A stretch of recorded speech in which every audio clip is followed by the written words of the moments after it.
কেমন আছেন? চিনতে পারছেন? ভালো আছি। শুধু আপনাকে না পাওয়ার কষ্ট আছে। আপনাকে ভুলে যাওয়া সম্ভব না। বাসার সবাই কেমন আছে? ভালো। আপনার? আলহামদুলিল্লাহ। অনেক বছর পর হঠাৎ? না, এমনি। কিছুদিন আগে মেঘার সাথে কথা হয়েছে। হুম, আমার সাথে মাঝে মধ্যে কথা হয়। তারপর বিয়ে, বউ বাচ্চা, কি খবর? বিয়ে করি নাই তো। মেঘাকে কি সব বলেন? কি বলবো? আপনি নাকি আমার জন্য বিয়ে করেন নাই, আমার জায়গা অন্য কাউকে দিতে পারবেন না, এখনো ভালোবাসেন আমাকে। যা বলেছি সবকিছু সত্যি। হ্যাঁ, আপনার জায়গায় অন্য কেউ দেওয়া সম্ভব না। যে হাত একবার আপনি ধরেছেন, ওই হাত আমি অন্য কাউকে ধরতে দিতে পারি না। কিন্তু আপনি তো জানেন আপনি আমাকে পাবেন না কখনো। আমাকে আপনি লাস্ট 2 বছর ধরে দেখেনও নাই, আর কখনো দেখা পাবেন কিনা সেটাও জানেন না। তাহলে এমন কেন করেন?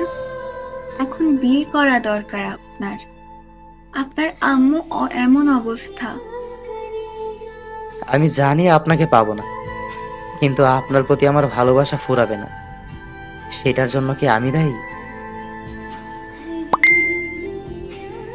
আমি চেষ্টা করেছি জীবনে নতুন কাউকে মেনে নেওয়ার, কিন্তু সম্ভব হয়নি। কিন্তু এভাবে কতদিন? আমার তো বিয়ে হয়ে গেছে, একটা বেবি আছে, তারপরও এমন করেন? তারপরও না, আমি তো আপনাকে আগে থেকে ভালোবাসি। এক সময় আপনি আমাকে ভালোবাসতেন।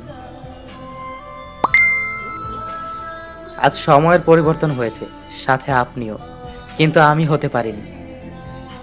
জানেন, মাঝে মাঝে আপনার জন্য আমার অনেক কষ্ট হয়। আমি একটা পুরুষ মানুষ, বাচ্চাদের মতো কান্না করি আপনার জন্য। আমি বেইমানি করেছি আপনার সাথে, এসব ভেবে ভুলে যান। বললাম তো চেষ্টা করেছি, কিন্তু পারিনি। সেই পুরনো সময়গুলো মনে পড়ে অনেক। একটা সময় আপনি বলতেন আপনাদের এলাকায় যাওয়ার জন্য, কিন্তু আমি যেতে পারতাম না।